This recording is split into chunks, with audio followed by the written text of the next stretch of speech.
16ویں پارے کا یہ 12واں رکوع ہے۔ پچھلے درس میں ہم نے اللہ تبارک و تعالیٰ کی نعمتوں کا آخر میں ذکر سماعت کیا تھا کہ اللہ تبارک و تعالیٰ کی ذات وہ ہے کہ جس نے تمہارے لیے زمین کو فرش بنا دیا ہے، اور اللہ تبارک و تعالیٰ نے تمہارے لیے اس میں چلنے کی راہیں بنائی ہیں، اور آسمان سے پانی نازل کیا ہے۔ اور پھر زمین کی مختلف چیزوں کو ذکر کرنے کے بعد اللہ تبارک و تعالیٰ نے آیت نمبر 55 میں ایک بہت ہی اہم پیغام دیا اور فرمایا، منہا خلقناکم، ہم نے تمہیں زمین ہی سے پیدا کیا ہے، وفیہا نعیدکم، اور ہم اسی میں تمہیں لوٹا دیں گے، ومنہا نخرجکم تارۃ اخری، اور اسی سے تمہیں دوبارہ زندہ نکالیں گے، یعنی قیامت کے دن۔ اس آیت میں اللہ تبارک و تعالیٰ نے انسان کی پیدائش اور پھر اس کے بعد قبر کی زندگی کے مراحل اور پھر قیامت تک قبر میں سونا اور قیامت کے دن اٹھنا، مختصر سے الفاظ میں انسان کی پوری زندگی کو بیان کر دیا۔ فرمایا کہ ہم نے تمہیں زمین سے پیدا کیا، یعنی جد اعلیٰ حضرت آدم علیٰ نبی جناب علیہ الصلاۃ والسلام کو اللہ تبارک و تعالیٰ نے مٹی سے بنایا ہے، اور پھر اللہ رب العالمین نے مجھے اور آپ کو پیغام دیا کہ جب تمہاری پیدائش مٹی سے ہوئی ہے تو تم مٹی میں ہی واپس لوٹا دیے جاؤ گے، جہاں تمہارا خمیر تھا وہیں تمہیں لوٹا دیا جائے گا، اور پھر قیامت کے دن تمہیں اپنی قبروں سے یعنی اسی مٹی سے واپس زندہ کر کے نکالا جائے گا۔ یہ آیت قبرستان میں اس وقت پڑھی جاتی ہے کہ جب مردے کو دفن کر دیا جائے اور اس کی قبر کو اوپر سے برابر کر دیا جاتا ہے، مٹی ڈالنے کا وقت آتا ہے، تو سنت طریقہ یہ ہے کہ 3 مرتبہ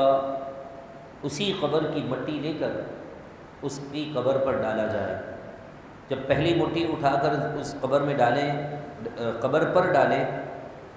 تو یہ پڑھیں منہا خلقناکم، پھر دوسری مٹی اٹھائیں اور پھر ڈالیں تو پڑھیں وفیہا نعیدکم، اور جب پھر تیسری مرتبہ مٹی اٹھا کر اس قبر کی طرف ڈال رہے ہوں تو پڑھیں ومنہا نخرجکم تارۃ اخری۔ یہ سنت طریقہ ہے۔ اللہ تعالی ہمیں حضور کے طریقے کے مطابق زندگی بسر کرنے کی توفیق عطا فرمائے۔ وَلَقَدْ أَرَيْنَاهُ آيَاتِنَا كُلَّهَا، اور بے شک ہم نے فرعون کو اپنی سب نشانیاں دکھائیں، فَكَذَّبَ، تو اس نے جھٹلایا،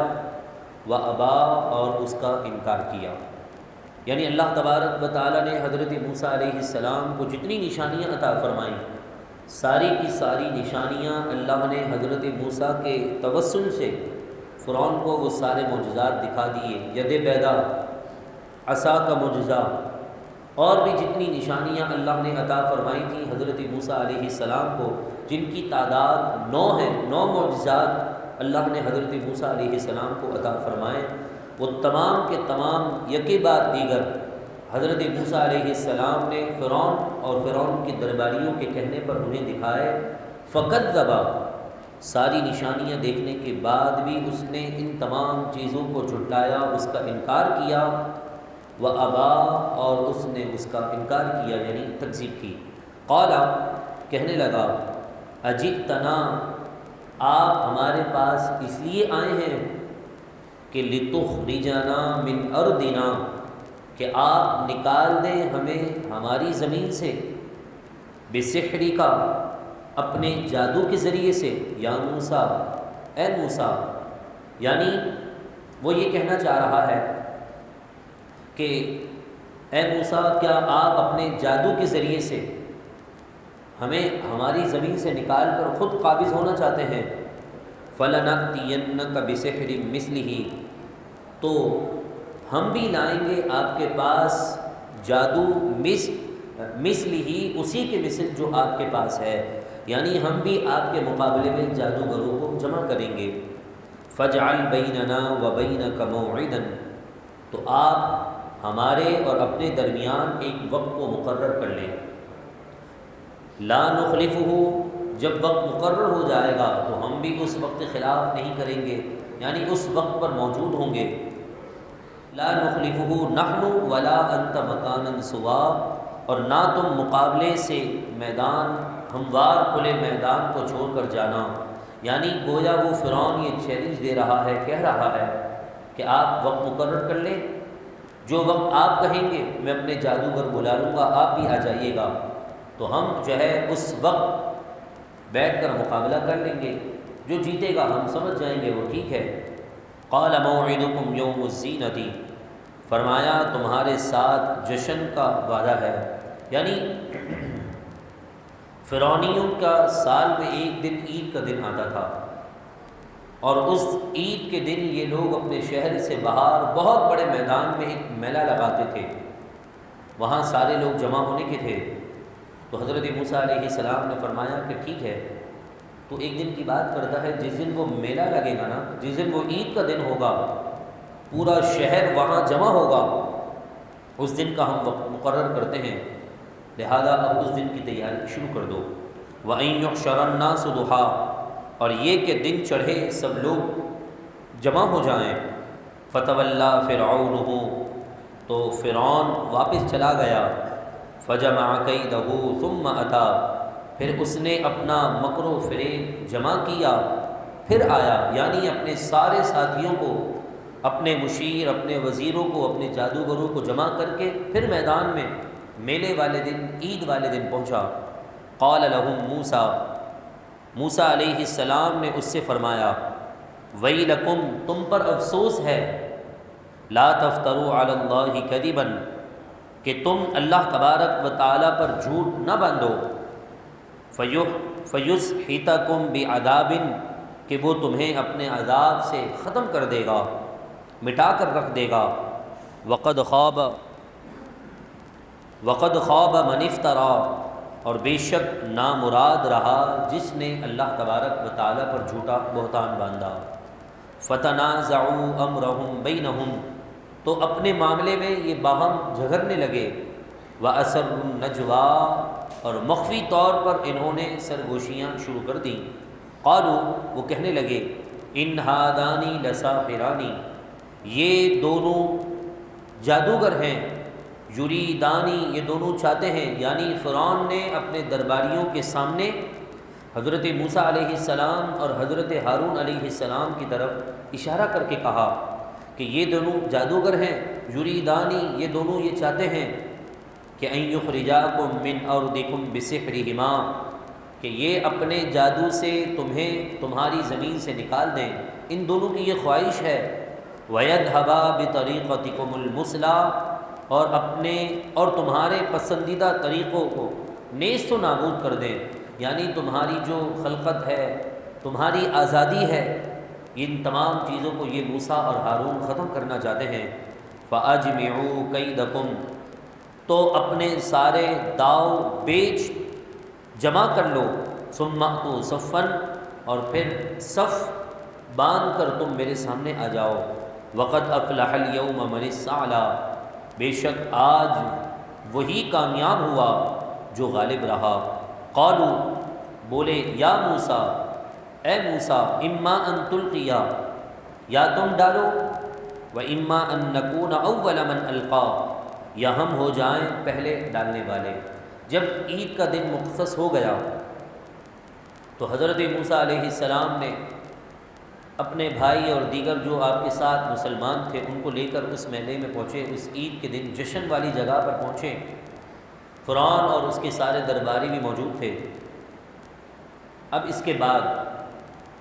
سارے جادوگر جمع ہو گئے، فرعون نے جادوگروں کو بھی بھڑکا دیا اور کہنے لگا کہ دیکھو یہ اتنے خطرناک جادوگر ہیں یہ دونوں بھائی کہ مجھے میری زمین سے نکالنا چاہتے ہیں، تمہیں بھی بے گھر کرنا چاہتے ہیں، تمہارے بچوں کو غلام بنانا چاہتے ہیں، لہذا کوئی ایسا جادو کرنا کہ ان کا جادو تم پر حاوی نہ ہو اور تم جو ہے جیت جاؤ، اور پھر میں تمہیں انعام اور اکرام سے نواز دوں گا، مالا مال کر دوں گا۔ حضرت موسیٰ علیہ السلام جب اپنے ساتھیوں کے ساتھ وہاں پہنچے تو اس کے بعد جادوگروں نے کہا، کس سے؟ فرعون سے۔ وہ یہ کہنے لگے جادوگر کہ ہم حضرت موسیٰ علیہ السلام کو سونے کی کیفیت میں دیکھنا چاہتے ہیں، ہم یہ دیکھنا چاہتے ہیں کہ حضرت موسیٰ علیہ السلام جب سو رہے تھے تو ان کا جادو ان پر کام کرتا ہے کہ نہیں کرتا، لہذا ہم حضرت موسیٰ علیہ السلام کو سونے کی حالت میں دیکھنا چاہتے ہیں۔ حضرت موسیٰ علیہ السلام جس وقت آرام کرتے تھے لوگوں کو معلوم تھا کہ آپ کس جگہ جا کر آرام کرتے تھے۔ جادوگروں نے دیکھ لیا کہ آپ آرام کر رہے ہیں اور وہ آپ کے ہاتھ میں جو معجزہ اللہ کا تھا وہ اللہ تبارک و تعالیٰ کی جانب سے نشانی تھی معجزے کے طور پر، وہ عصا، وہ آپ کی رکھوالی کر رہا تھا اژدہا بن کر۔ جادوگروں نے فرعون سے کہا کہ دیکھ، ہم تجھے ایک اچھا مشورہ دیتے ہیں، مشورہ یہ ہے کہ تو ان سے نہ ٹکر نہ لے، ان سے مقابلہ نہ کر، نقصان تیرا ہوگا،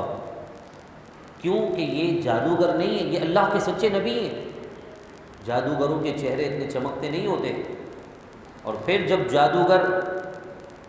سو جاتا ہے تو اس کا جادو بھی ختم ہو جاتا ہے جب تک وہ اٹھتا نہیں۔ اگر حضرت موسیٰ علیہ السلام جادوگر ہوتے تو دیکھ ان کا اژدہا ان کی رکھوالی ان کی حفاظت نہ کرتا۔ وہ نہ مانا، لالچ دینے لگا، پھر میدان میں سب جمع ہو گئے، کیونکہ دلی طور پر تو حضرت موسیٰ علیہ السلام کی طرف آ چکے تھے۔ اور آپ کو پتہ ہے کہ جب کوئی بندہ کسی سے دلی طور پر مطمئن ہو جاتا ہے تو الفاظ بھی خود بخود اچھے نکلنا شروع ہو جاتے ہیں۔ تو انہوں نے یعنی جادوگروں نے ادباً یہ بات کہی، قالوا، وہ بولنے لگے، وہ کہا انہوں نے، یا موسیٰ، اے موسیٰ، اما ان تلقی، آپ پہل کرتے ہیں، وَإِمَّا أَن نَّكُونَ أَوَّلَ مَنْ أَلْقَىٰ، یا ہم ہو جائیں پہلے ڈالنے والے۔ قال، حضرت موسیٰ علیہ السلام نے فرمایا، بل القوا، تم پہل کرو، تم ڈال دو، اپنا جادو دکھا دو۔ فَإِذَا حِبَالُهُمْ وَعِصِيُّهُمْ، تو ناگہا ان کے جادو سے، حِبَالُهُمْ وَعِصِيُّهُمْ، ان کی رسیاں اور ان کی لاٹھیاں، يُخَيَّلُ إِلَيْهِ مِن سِحْرِهِمْ، ان کے اپنے جادو کے سبب، ان کے اپنے جادو کے ذریعے سے وہ لاٹھیاں ہلنے لگی، انہا تسعیٰ، گویا کہ وہ دوڑ رہی ہوں۔ یعنی وہ جادوگروں نے جب لاٹھیاں، رسیاں اپنے ساتھ جو لے کر آئے تھے جادو دکھانے کے لیے، جب اسے میدان میں چھوڑا تو لوگوں کو ایسا محسوس ہوتا تھا کہ یہ حرکت کر رہی ہیں اور یہ بہت بڑے سانپ اور جو ہے چھوٹے چھوٹے سانپ کا شکل اختیار کر چکے ہیں۔ فَأَوْجَسَ فِي نَفْسِهِ خِیفَةً مُوسیٰ،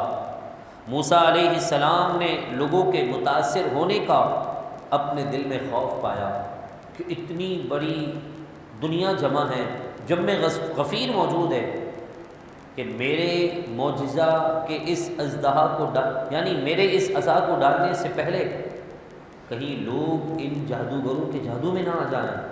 اپنا دل انہیں نہ دے بیٹھیں۔ اس بات کا ڈر حضرت موسیٰ علیہ السلام کو ہوا تو قرآن نے فرمایا، قلنا، ہم نے کہا، لا تخف، آپ ڈریے مت، انک انت الاعلی، بے شک آپ ہی غالب رہیں گے۔ یعنی اللہ تبارک و تعالیٰ کی جس پر مدد ہوتی ہے یقیناً وہی غالب ہوتا ہے۔ وَأَلْقِ مَا فِي يَمِينِكَ، ڈال دیجیے اپنا وہ عصا جو آپ کے سیدھے ہاتھ میں ہے، تلخف ما صنعوا، یہ آپ کا عصا نگل جائے گا، کھا جائے گا ان تمام چیزوں کو جو وہ بناوٹی طور پر بنا رہے ہیں۔ انما صنعوا کید ساحر، بے شک انہوں نے جو کچھ بنایا ہے وہ جادو کا فریب ہے۔ ولا یفلح الساحر حیث اتی، اور جادوگر کہیں جائیں، کہیں بھی چلے جائیں وہ کبھی کامیاب نہیں ہو سکتے ہیں۔ فَأُلْقِيَ السَّحَرَةُ سُجَّدًا، سب جادوگر سجدے میں گر پڑے۔ قَالُوا آمَنَّا، انہوں نے کہا کہ ہم ایمان لائے، بِرَبِّ ہارون وَمُوسَىٰ، حضرت ہارون اور حضرت موسیٰ علیہ السلام کے رب پر۔ قالا، جب جادوگروں نے دیکھا کہ اب یہ جو ہم اتنی بڑی لاٹھیاں لے کر آئے تھے، رسیاں لے کر آئے تھے، یہ تو ختم ہو چکی ہیں، اور ویسے بھی دلی طور پر یہ حضرت موسیٰ علیہ السلام کو اللہ کا نبی اپنے دل میں مان چکے تھے، تو انہوں نے اپنی عزت اسی میں سمجھی کہ فوراً رب کے حضور سجدے میں گر جائیں، اپنے کیے کی معافی مانگ لیں اور حضرت موسیٰ علیہ السلام کے دین پر آ جائیں۔ جیسے ہی وہ سجدے میں گرے اور ایمان لے آئے حضرت ہارون اور حضرت موسیٰ علیہ السلام کے رب پر، تو اب فرعون تو بڑا گھبرا گیا۔ اس نے کہا کہ یہ کیا ہو گیا،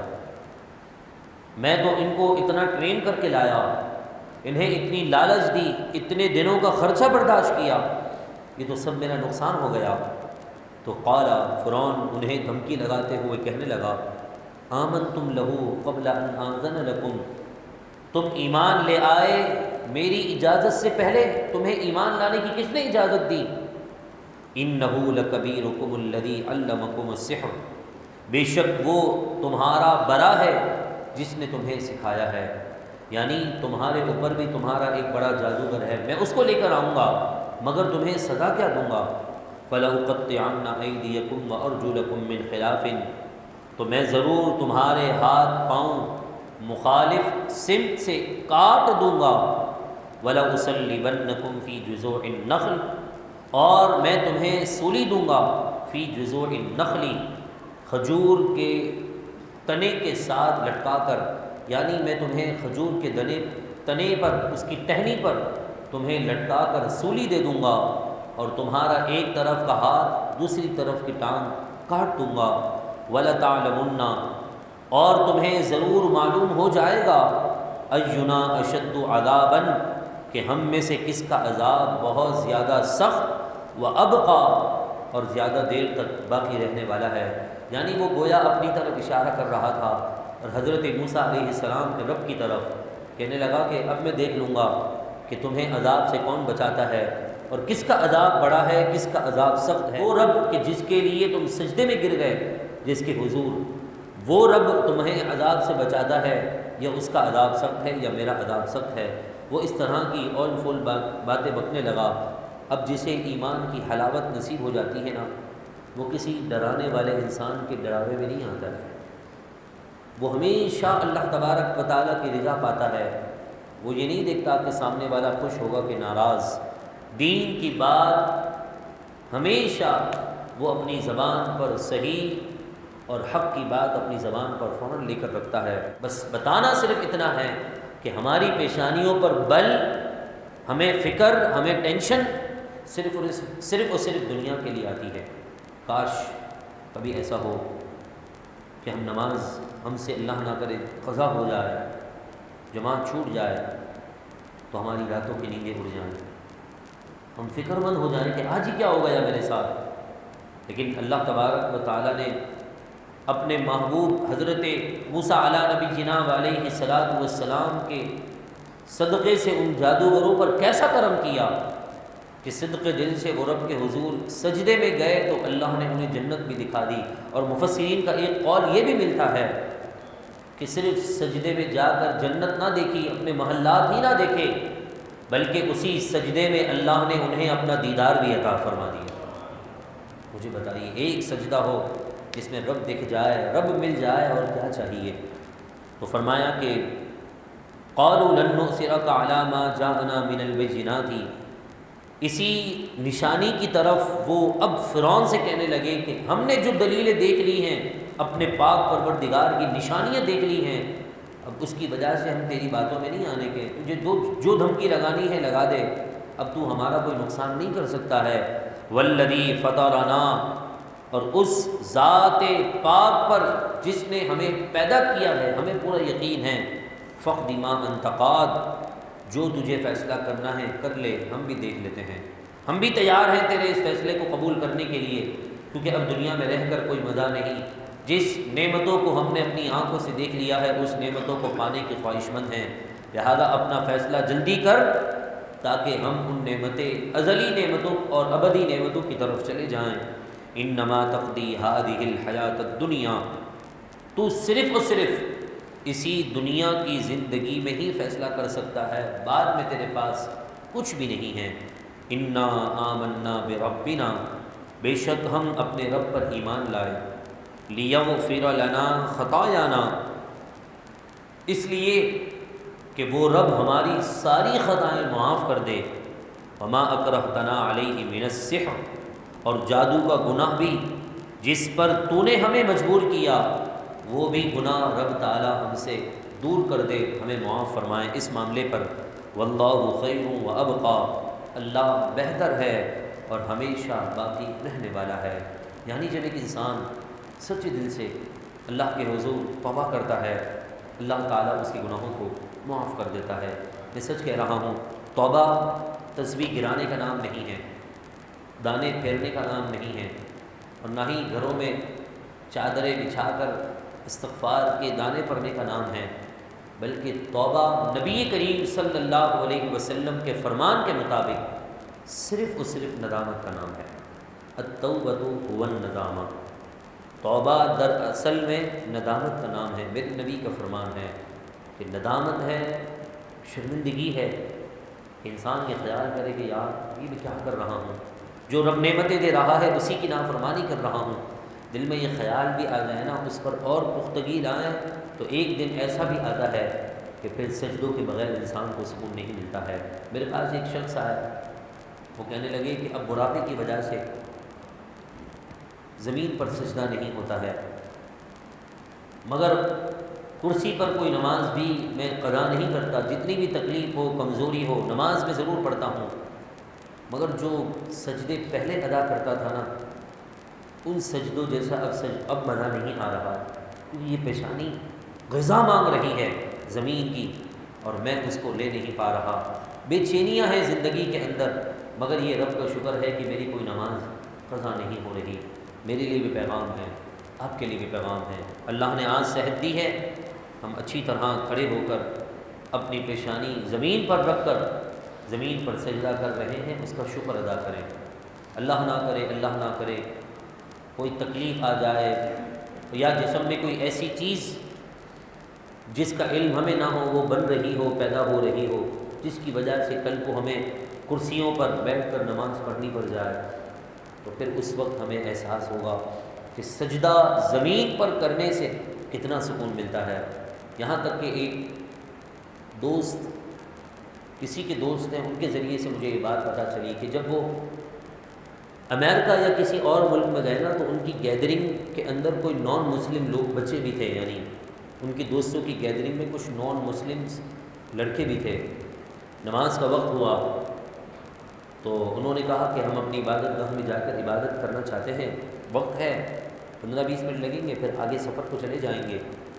لہذا تم یہاں پر کونے پر بیٹھ جاؤ۔ جب مسجد میں پہنچے تو جماعت ختم ہو چکی تھی، مسلمان جتنے بھی تھے وہ نماز پڑھنے لگ گئے صفوں میں آ کر، وہ نان مسلم 2 یا 3 تھے، وہ کنارے پر بیٹھ کر ان کو دیکھنے لگے اور پتہ نہیں کب آنکھ لگ گئی، پتہ ہی نہ چلا۔ نماز مکمل کی، سکون اور اطمینان سے ان کو جا کر اٹھایا کہ چلو جی چلتے ہیں۔ کہا کیا ہوا، ہمیں کیا ہو گیا تھا؟ کہا تم یہاں بیٹھ گئے، لیٹ گئے آرام سے۔ تو کہا ہمیں تو پتہ ہی نہیں چلا کب آنکھ لگ گئی، اتنا سکون ملا کہ ہم بیان نہیں کر سکتے کب سکون کے اندر ہماری آنکھ بند ہو گئی، ہمیں اس بات کا احساس ہی نہ ہوا۔ تو پھر انہوں نے کہا کہ جب ایک مسلمان کو نماز پڑھتا ہوا دیکھ کر تمہیں سکون مل سکتا ہے، تو اندازہ لگاؤ کہ مسلمان کو سجدے میں کتنا سکون ملتا ہوگا۔ ہمیں شاید اندازہ نہیں ہے کہ ہم جو آج اتنی مہنگائی کے طوفان میں بھی اپنی زندگی گزار رہے ہیں نا اور سکون سے رہ رہے ہیں، یہ نماز کی برکت ہے، رب کو راضی کرنے کی برکت ہے۔ ورنہ جو لوگ نماز نہیں پڑھتے، نان مسلم ہیں، مہنگائی تو ملک پاکستان میں سب کے لیے، ان کے لیے بھی ہے، ان کی زندگیاں دیکھیں بالکل ویران ہو چکی ہے، اجڑ چکی ہے،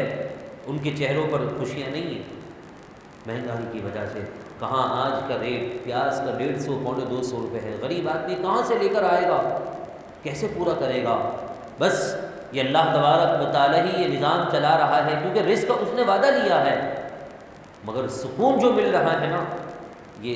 دین کی برکت ہے، قرآن کی برکت ہے۔ تو قرآن نے فرمایا کہ پھر وہ جادوگروں نے اللہ تبارک و تعالیٰ کے حضور توبہ کی اور کہا کہ یا اللہ تو ہمیں معاف کر دے، ہم ایمان تجھ پر اس لیے لائے ہیں کہ تو ہمارے خطائیں معاف کر دے، اور جس جادو کا ہم سے مجبوراً ہمیں جو اس گناہ کی طرف لایا گیا ہے، اس گناہ کو بھی معاف کر دے، تو ہی بہتر ہے معاف کرنے والا اور باقی رہنے والا۔ انہ من یأتی ربہ مجرما، بے شک جو اپنے رب کی بارگاہ میں مجرم ہو کر آئے فإن لہ جہنم، تو یقیناً اس کے لیے جہنم ہے۔ دنیا کے یہاں اگر جرم کا اقرار کرے نا سزا ملتی ہے،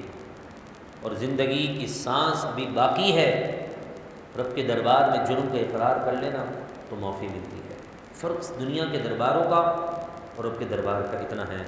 کہ فإن لہ جہنم، مگر جو مر گیا ہے جرم کی حالت میں، بے ایمانی کی زندگی گزار کر چلا گیا، اس کا ایمان پر خاتمہ نہیں ہوا،